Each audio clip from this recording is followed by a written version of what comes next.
Hadirin yang dirahmati oleh Allah Subhanahu wa taala dan pemirsa dimanapun Anda berada. Yang pertama, ada dalam satu pepatah Arab itu dikatakan thamaniyatun tajri 'alan nasi kullihimu wala budda lil insani yalqa thamaniyah. Ada 8 perkara yang pasti kalau panjenengan itu hidup melewati 8 ini. Wala budda lil insani yalqa thamaniyah. Dan pasti yang namanya manusia itu akan melewati yang 8 ini dan tidak mungkin tidak. Pasti dia akan melewati ini dan tidak mungkin tidak. Artinya 8 perkara ini adalah 8 perkara yang kemudian kita pasti merasakannya, mau orang kaya, mau orang miskin, mau orang sehat, mau orang sakit, mau orang punya istri, apalagi yang tidak punya istri.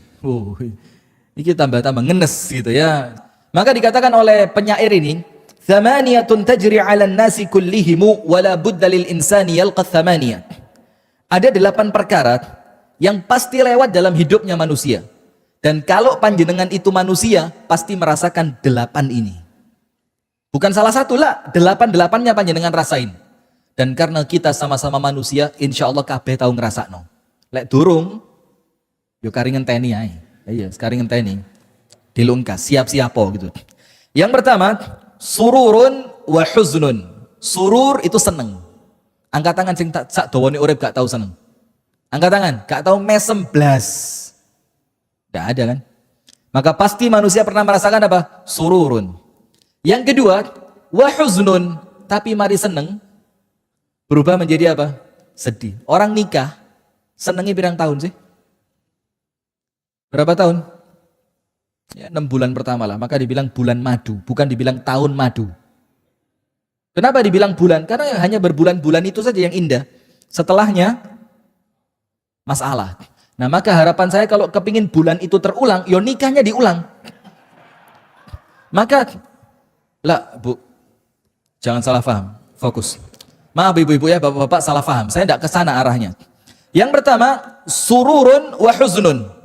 Nomor 1 bahagia, nomor 2 sedih. Pasti panjenengan ngerasain. Bahagia ketika anak pulang pondok, seneng. Nanti wayai anak balik, sedih. Ya banda, kan begitu. Kemudian yang berikutnya, yang ketiga dan keempat, wajtima'un wa furqatun. Pertemuan, perkumpulan, dan perpisahan. Maka malaikat Jibril mewasiatkan kepada Nabi Muhammad, ahbib man syi'ta fa innaka mufariquhu. Kamu cintai orang sesuka kamu, seneng ono. Tapi yang pasti, fa innaka mufariquhu, panjenengan pasti pisah dengan orang itu. Entah orangnya duluan atau panjenengan duluan, tapi namanya sama, pisah. Jadi kumpul dan pisah itu sunnatul hayat. Apa sunnatul hayat itu? Perkara yang pasti terjadi dalam kehidupan. Kemudian yang ke-5 dan ke-6, wa usrun wa yusrun, kemudahan dan kesulitan. Kadang-kadang nemui perkara urusan gampang banget selesainya. Ya Allah, selesainya mudah sekali. Tapi terkadang juga panjenengan menyelesaikan sesuatu yang nampaknya mudah, kok angel. Itu yang ke berapa? 5 dan 6. Kemudahan dan kesulitan. Yang ke-7 dan ke-8, wa suqmun wa afiyah. Sukum itu marad, marad itu sakit. Wa afiyah, sehat.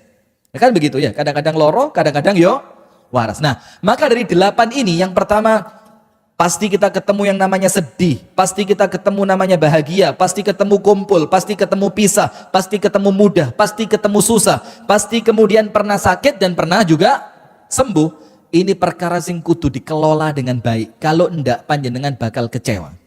Kemudian suatu hari, di dalam hadis yang sahih, apa yang terjadi? Ada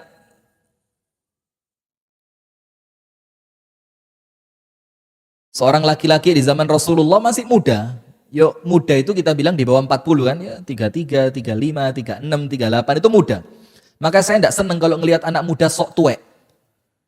Muda tapi jalannya ditoton. Apa kon iki? Sing seger, sing bergas. Maka Umar itu mengatakan, asyab, pemuda itu, a'rifuhu, aku mengetahui dia muda. Itu yang pertama apa? Idza takallama asma', lek ngomong omongane jelas. Gak enggak mudah itu. Anak muda itu kalau ngomong harus jelas. Idza takallama asma', kalau ngomong gampang dirungokno. Ojo gremeng, gremet. Ngomong aja lo apa rapekno. Yang kedua, wa idza masya asra', kalau melaku cepat. Cek. Maka jangan bilang muda nyetir mobil 60 km per jam. Isin. Kalau muda itu nyetir mobil 120. Aja. Mudah. Tapi hati-hati. Kalau jalannya cepat. Wa idza dharaba auja', pukulannya itu menyakitkan. Jadi wong enom itu telu ini cirinya. Ngomongnya jelas, melakuni cepat, pukulannya menyakitkan. Nah, maka kata Umar, kalau anak-anak muda lemes, kemudian apalagi zaman sekarang baper urusan percintaan, la haula wala quwata illa billah, sudah ini tidak bakal bisa membangun agama Islam. Jangan ngomong kebangkitan umat. Lo kan ngatur hatimu gak beres kok. Noto hati itu tidak bisa. Nah, maka ada seorang muda duduk di masjid di waktu orang lain kerja di pasar. Ya kan? Insya Allah panjenengan tahu semua. Tapi saya mau ambil sesuatu yang berbeda dari cerita ini. Sudah? Terus laki-laki ini mukanya murung gitu. Kayak orang kecewa banget. Sedih mukanya. Terus kayak orang tidak punya harapan. Harapannya mati-mati gak apa-apa wis. Sampai kemudian karena terlalu parah yang semacam ini, ada orang sampai kemudian berani mati bunuh diri. Na'udzubillah. Dikira sama dia, lek wis mati, bakal tenang, gak ruwe malah soro. Itu orang-orang yang mati bunuh diri itu, kalau dia bisa balik dia. Soroan dek kono timbang dek kini jadi. Di akhirat petuke malaikat ditutui, di dunia mek petuk debt collector. Masih lebih ringan iso digoroi gitu loh. Sementara sapa ting goroi malaikat kan begitu. Nah, sudah maka Rasulullah tanya, "Ma bika? Ada apa dengan kamu?" Nah, di sini ada hikmah, Pak. Orang Islam itu kudu perhatian sama orang lain. Itu hikmah dari hadis ini. Maka ketika nampak teman kita biasa ceria, kok tiba-tiba guyoni garing. Kok tiba-tiba tidak seneng guyon, dijak ngomong didik gampang tersinggung.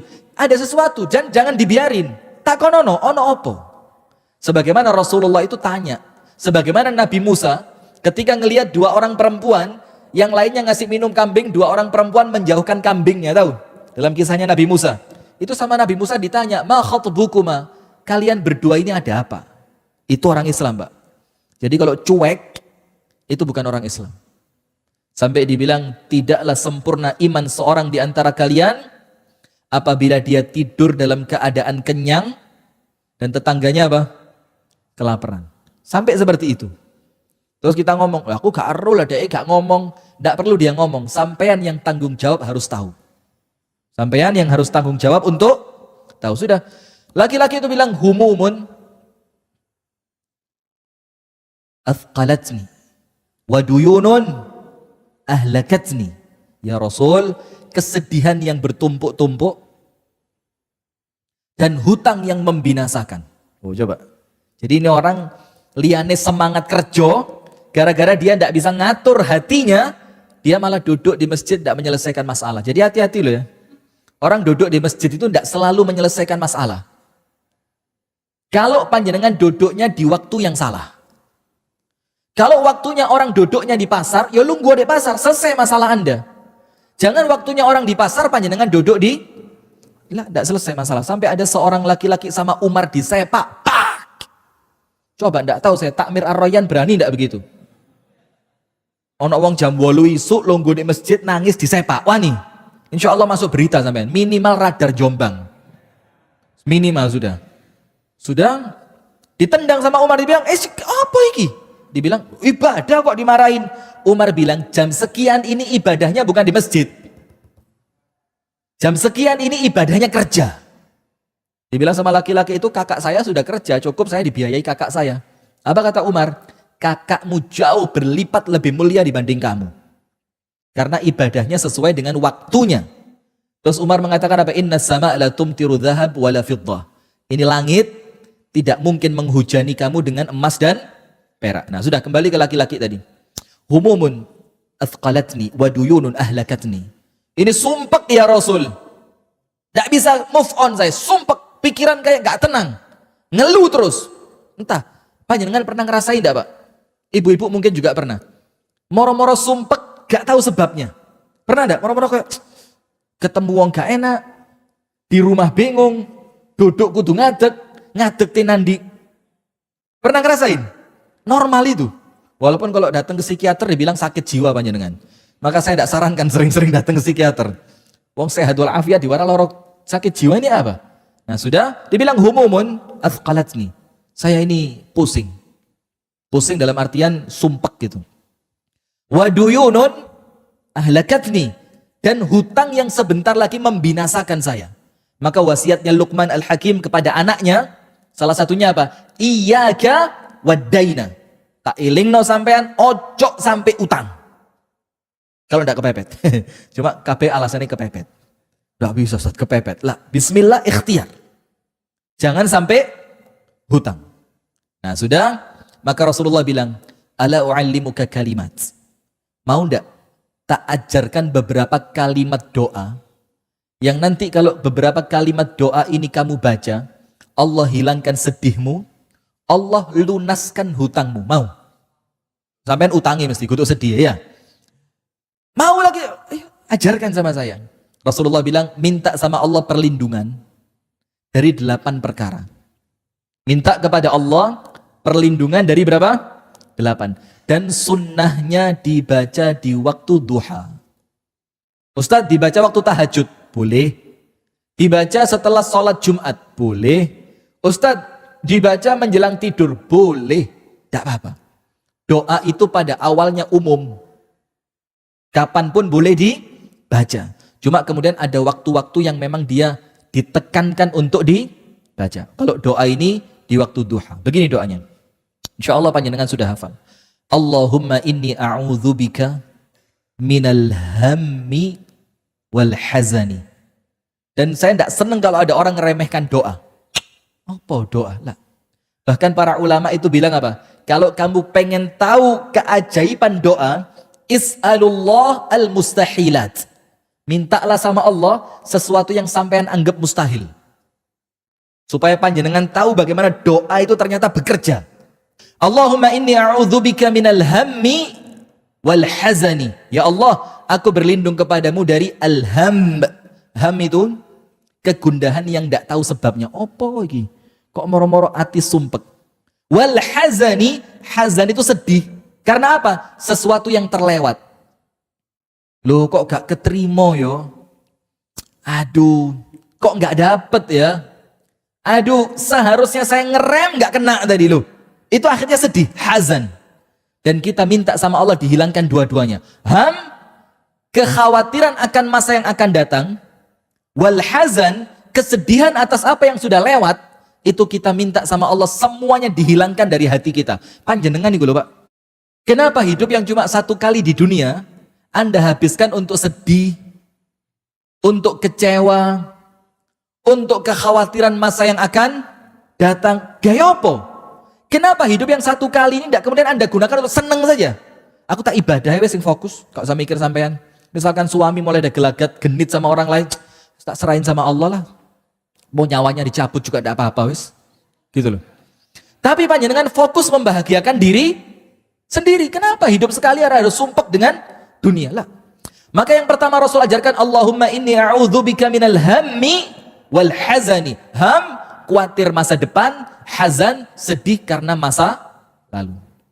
Wa a'udzubika minal jubni wal kasali. Anda tahu jubun? Jubun itu kalau di terjemahan letterlek Indonesia dibilang dari sifat pengecut. Lah. Anda tahu orang Arab itu punya namanya jubnah atau zubdah. Itu apa? Susu yang dikasih cairan apa gitu, nanti tiba-tiba susu itu mengkeret. Bukan keju, beda. Kalau keju itu fermentasi, ini susu dikasih cairan, asalnya sak mangkok, moro-moro kali sak gegem. Dan dia mulai mengental. Nah itu biasanya yang kalau nanti kita mau makan, kita mau apa itu dioles roti, segala macam, itu namanya zubdah. Jubun, sesuatu yang sebelumnya besar menjadi kecil. Sajane diartikan pengecut boleh, tapi kurang pas. Begini loh. Orang itu ketika di depan istri begini. Ketemu bos, moro-moro gini. Itu jubun itu.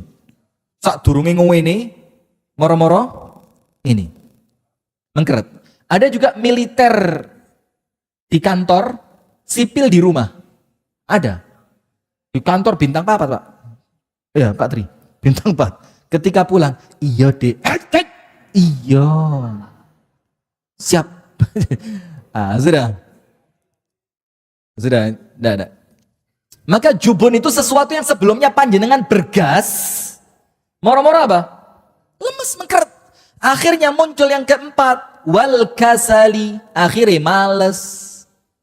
Dan kita minta perlindungan kepada Allah setiap zikir pagi dan petang kan? Untuk supaya kita dilindungi dari rasa apa? Males, karena males ini penyakit terberatnya manusia. Males. Sakjane iso, tapi lapo aku repot.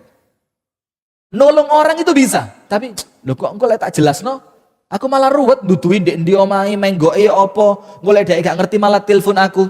Males ini. Orang yang males tidak pantas untuk dapat akhirat. Orang yang males itu tidak pantas untuk dapat akhirat. Tidak bisa. Maka yang pertama hammi wal hazan, yang kedua wa'udzu bika minal ajiz minal jubni wal kasal. Jubun dari yang sak durunge semangat moro-moro mengkeret, akhirnya kalau diteruskan jadi apa? Males. Wa a'udzu bika minal bukhli. Allahumma inni a'udzu bika minal hammi wal hazan wa a'udzu bika minal ajzi wal kasal. Ajiz itu tidak mampu berbuat apa-apa, ajiz. Wa a'udzu bika minal jubni wal bukhul. Bukhul itu apa? Medit. Lek wis males, gak iso lapo-lapo, ndak ada pemasukan, akhirnya medit. Bakhil. Kenapa dia bakhil? Wedi. Loh, pemasukan gak ono kok pengeluaran. Saya tidak bisa dapat pemasukan, kenapa ini harus keluar ke kotaknya masjid? Akhirnya pelit, dan ini berurutan, Pak. Ini tidak bisa dibolak-balik. Pertamanya mesti karena sumpek yang gak kemari, kemudian akhirnya dia sedih atau takut untuk masa lalu, sampai akhirnya gak iso lapo-lapo, sampai akhirnya males, sampai akhirnya medit.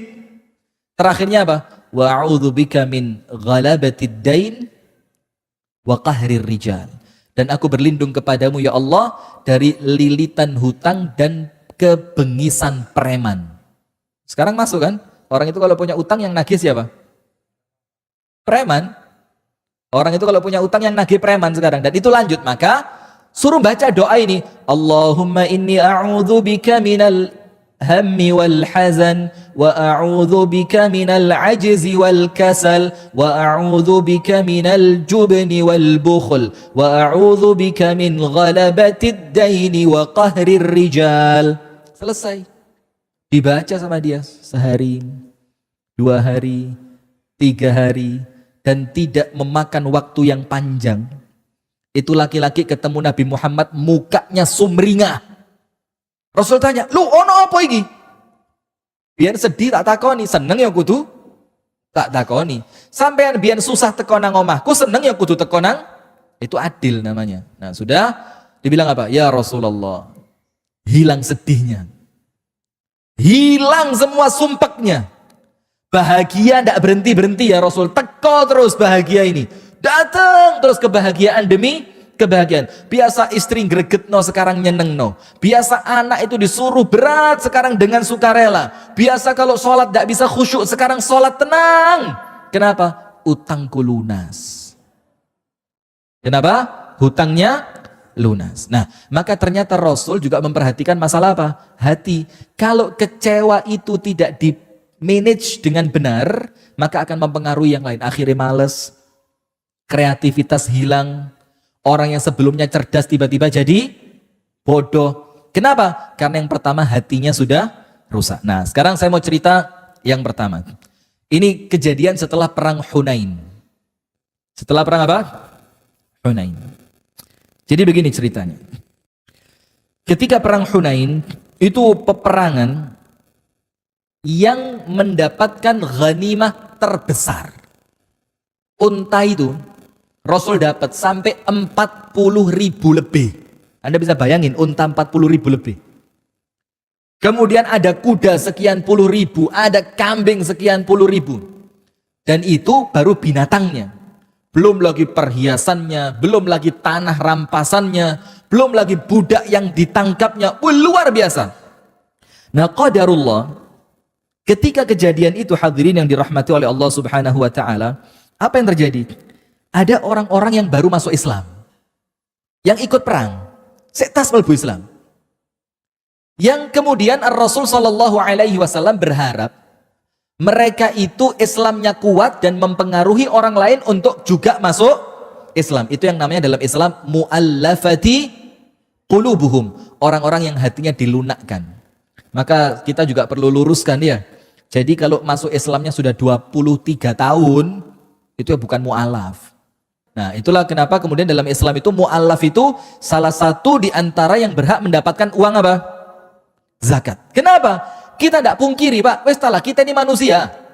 Rasulullah mengatakan apa? Fa inna likulli ummatin fitnah wa fitnatu ummati almal. Setiap umat itu ono fitnahnya masing-masing.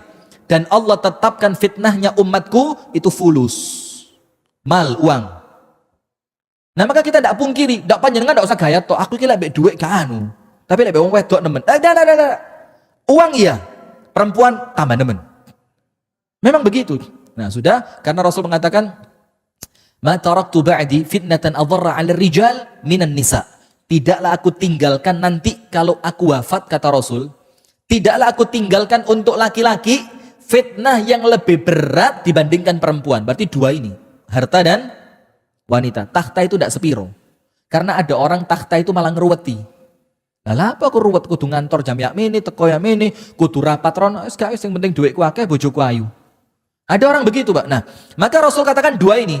Kalau tidak harta, maka wanita. Nah, maka kecondongan manusia suka pada harta itu jibiliyah. Apa jibiliyah itu? Naluri sing tidak mungkin bisa dirusak. Sampai sekelas Umar saja itu mengatakan apa? Ya Allah, aku tidak bisa mencintai kecuali sesuatu yang engkau jadikan indah untukku. Jadi sampai Amirul Mukminin ngaku, tidak mungkin aku bisa suka dari dunia ini kecuali apa yang engkau jadikan indah. Apa yang Allah jadikan indah?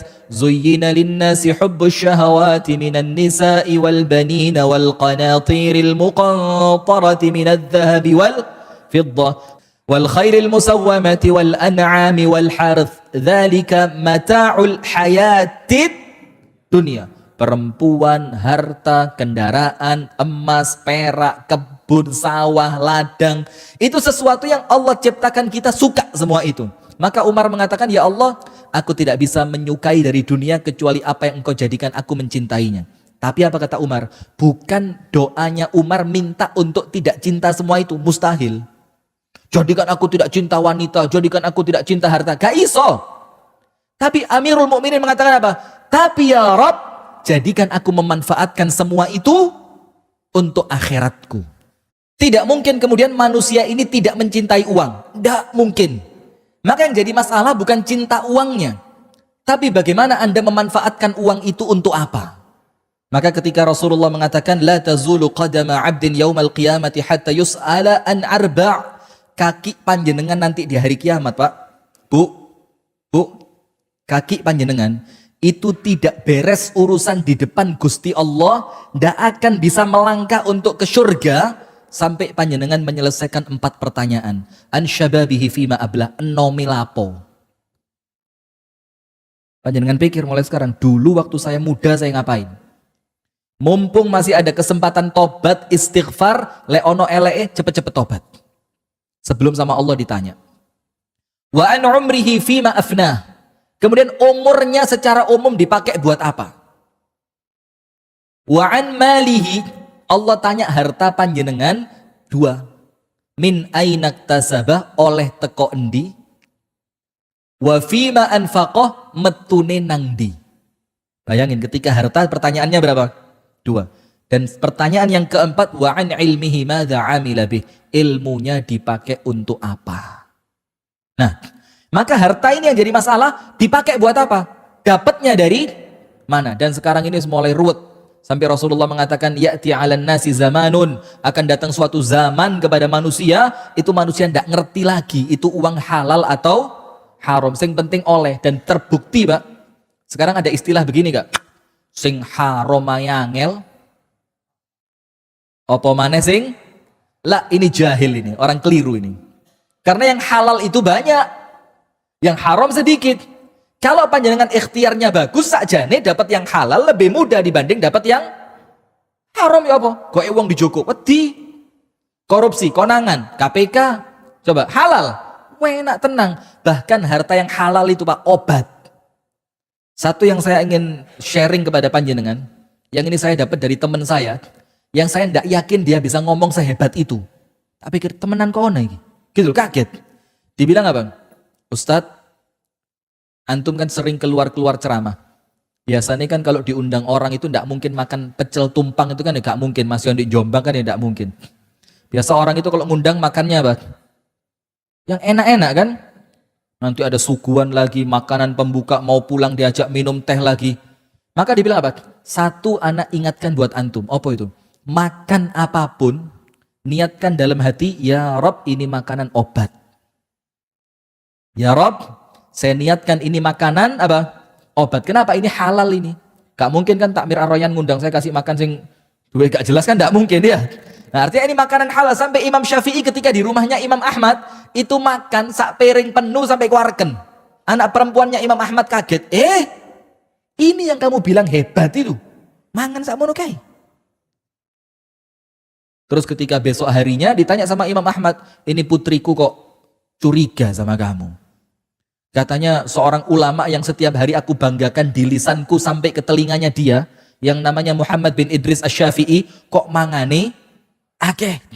Apa Imam Syafi'i bilang? Karena aku yakin anna maluka halalun, hartamu itu halal dan makanan halal itu berkah dan obat. Dan saya kepingin memenuhi perut saya dengan sesuatu yang berkah. Dan terbukti ketika Imam Syafi'i, apa buktinya? Semalam suntuk ndak tidur, gak batal, plus satu, menafsirkan satu hadis pendek dengan mengeluarkan dari satu hadis itu 1000 faidah. Dari satu hadis pendek itu keluar apa? 1000 faidah. Apa hadisnya? Ya Umair, ma fa'alan Nughair. Jadi Anas bin Malik punya adik namanya Abu Umair. Namanya Umair. Namanya siapa? Umair. Dia punya burung, mainannya dia namanya Nughair. Jadi Umair punya burung namanya Nughair. Ketika burung itu mati, si Umair sedih, duduk di pinggir jalan, burungnya diwolak-walik. Burung apa? Ya kayak emprit atau apa itu ya?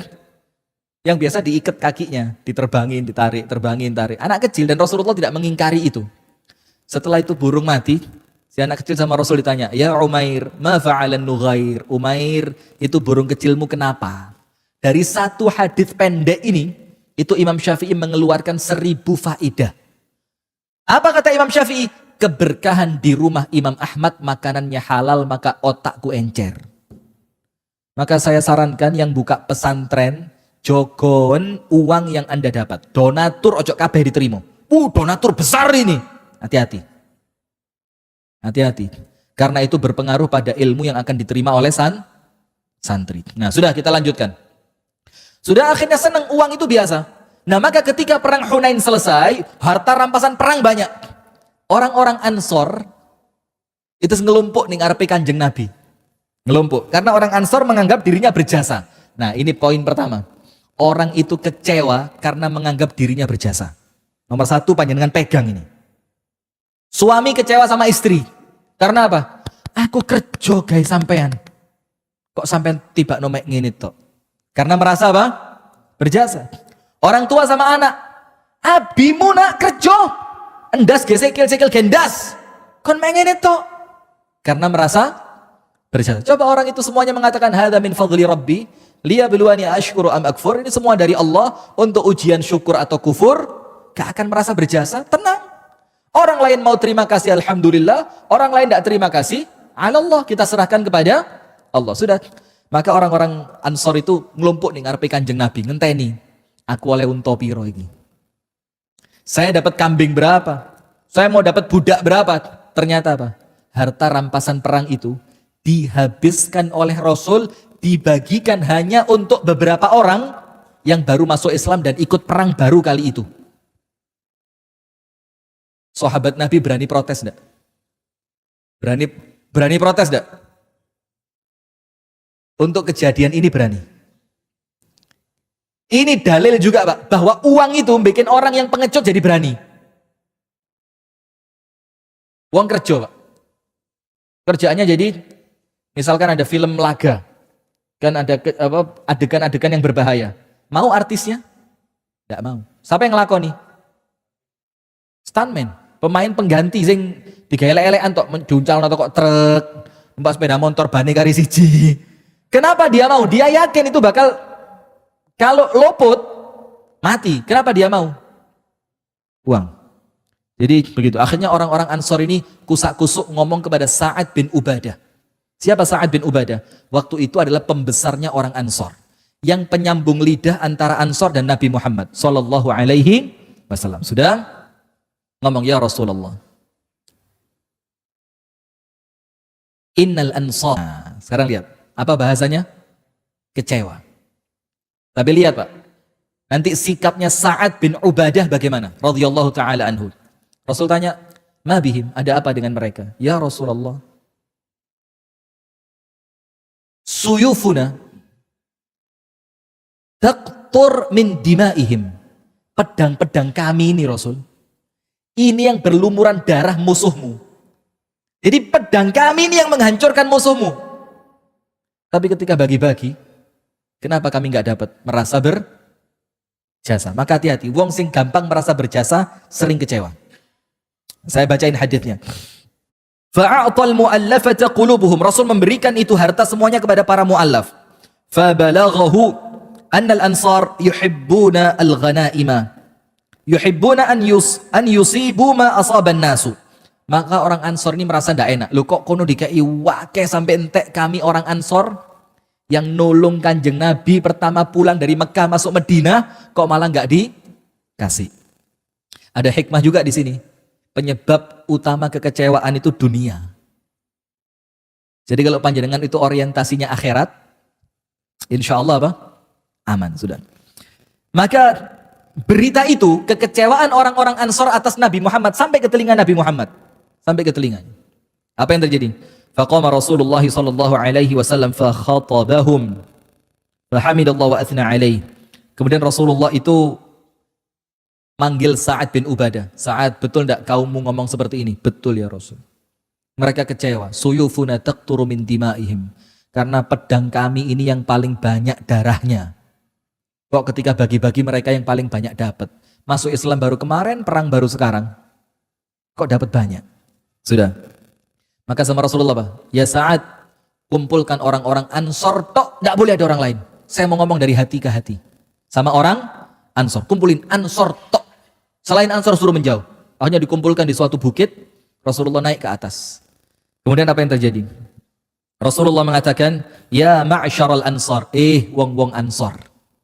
Bukan Ansor NU, Ansor Madinah, ini apa? Ansor Muhajirin dan Ansor itu ya. Ya ma'syaral Ansar, wahai kaum Ansor. Alam ajidkum dhullalan fahadakumullahu bi. Bukankah dulu kalian ini orang yang tersesat? Terus Allah memberikan hidayah kepada kalian lewat aku. Coba lihat. Jadi kekecewaan karena dunia, obatnya itu akhirat. Obatnya apa? Akhirat. Maka Allah mengatakan apa? Walal akhiratu khairul laka minal ula. Ojo khawatir, ula dunia ini tidak lebih baik dibanding akhirat.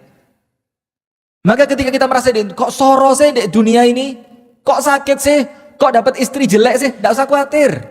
Nanti di akhirat Anda dikembalikan sama istri panjenengan. Lu Ustaz, elek mana lah? Ya berubah. Dadi ayu. Ka elek mana? Tabdilus sifat la tabdil dzawat. Jadi nanti kalau masuk surga itu yang diganti sifat perawakannya, bukan orangnya diganti. Ya tetap bojo sampai yang iki, Pak. Tapi insya Allah gak bosen, bedo isan rasane. Nampaknya saiki merengut tok, mben senyumnya kayak bidadari. Amin ya Rabb. Wa'alatan fa'aghnakumullahu bi, dan aku temukan kalian itu orang-orang pinggiran kata Rasulullah. Orang-orang miskin enggak ngerti apa-apa. Kemudian Allah jadikan kalian itu dunia dibuka karena aku ada di antara kalian. Kemudian Wa mutafarriqina fajama'akumullahu bi. Kalian dulu terpecah belah. Aus dan Khazraj dan banyak kabilah-kabilah kecil yang lain. Akhirnya kalian bersatu karena aku datang kepada kalian. Wa yaquluna, maka orang-orang Ansor jawab. Lihat Pak. Nanti ada di hadis ini yang kalau panjenengan tidak baca penjelasannya para ulama tidak ngerti. Karena ini berkaitan dengan adat budaya orang Arab yang orang Indonesia tidak paham itu. Bukan berarti sana baik, enggak, artinya ada kebiasaan orang sana yang di sini bukan suatu kelaziman, kebiasaan, sudah. Maka orang-orang Ansor jawab, Allahu wa rasuluhu Allahu wa rasuluhu amannu. Faqala ama tujibuni? Qala Allahu wa rasuluhu amannu. Apa kata orang-orang Ansor? Allah dan Rasulnya yang memberikan karunia kepada kami. Ngaku mereka, ngaku, wes kisinan. Jadi ketika diingatkan, hidayah itu lebih mahal. Persatuan yang kalian miliki sekarang lebih mahal. Kok kenapa saya ngurusi harta sing ecer-ecer ini? Maka terus Rasul tanya, ama tujibuni? Ayo jawaban, kata Rasulullah. Anda ngerti tidak jawaban itu maksudnya di sini apa? Anda buka kitab hadis para ulama. Orang Arab itu Pak, misalkan saya ngomong sama Pak Gatot. Pak Gatot ini tidak terkenal kalau tidak ada saya. Pak Gatot ini kata sebut jenengi, urip mulai. Terus nanti adatnya orang Arab, Pak Gatot akan balas saya. Lu sampai ini kalau gak tak undang gak tak ngaroyan. Lu sampai ini kalau gak gara-gara aku, yo gak metu di video ini aroyan. Nah, itu yang dimaksudkan Rasulullah. Ama tujibuni, ayo jawaban. Kalian melakukan apa untuk saya? Dan hebatnya Pak, orang-orang Ansor ngempet. Kalau tidak ngempet, metu. Apa itu? Kamu datang kepada kami terusir, kamu yang nerima, kami yang nerima kamu. Engkau datang kepada kami tidak bawa istri, kami yang menikahkanmu. Engkau datang kepada kami dalam keadaan didustakan, kami yang beriman kepadamu. Kalau orang Ansor mau jawab. Tapi di sini ada hikmah Pak. Wong iku lek pas kecewa jawab-jawaban gak malah waras. Orang itu kalau lagi kecewa, bu sama suami. Sampean sampean hilang ganti kon kok ya apa lu? Ini gak malah mari, malah panas, malah ruwet, malah rusak. Dan serius. Maka ketika istri marah, suami diem. Sebaliknya pun sama. Ketika posisi suami yang marah, istri harus diem. Karena kalau marah dibalas marah, terbakar. Nah, kemudian orang-orang Ansar menjawab, ama tujibuni Rasul? Ayo jawaban, kata Rasulullah. Qalu Allahu wa rasuluhu amannu. Faqala ama innakum law syi'tum an taqumu kadza wa kadza wa kana min al-amri kadza wa kadza la asya'a 'addadaha za'am. Kalau kalian, kata Rasulullah, mau ngomong kebaikan kalian untuk saya, maka kalian akan benar dan kalian dibenarkan dan kalian tidak berdusta. Apa maksudnya? Kalau kalian ngomong aku yang nampung kamu di Madinah, betul kata Rasul. Kalau kalian ngomong kami yang menyelamatkan kamu ketika kamu terusir, betul kata Rasul. Tapi mereka tidak ngomong karena mereka ngerti kalau ini dilanjutkan tambah jeru kecewanya. Karena tidak mungkin Rasul tidak punya jawaban. Nah kemudian terakhirnya Rasulullah bilang begini Pak. Wahai orang-orang Ansor, tidakkah kalian suka kalau mereka pulang bawa unta, mereka pulang bawa kuda, mereka pulang bawa budak, mereka pulang bawa keledai, sementara kalian pulang bersama Rasulullah? Coba Pak. Jadi mana kalian mau pilih?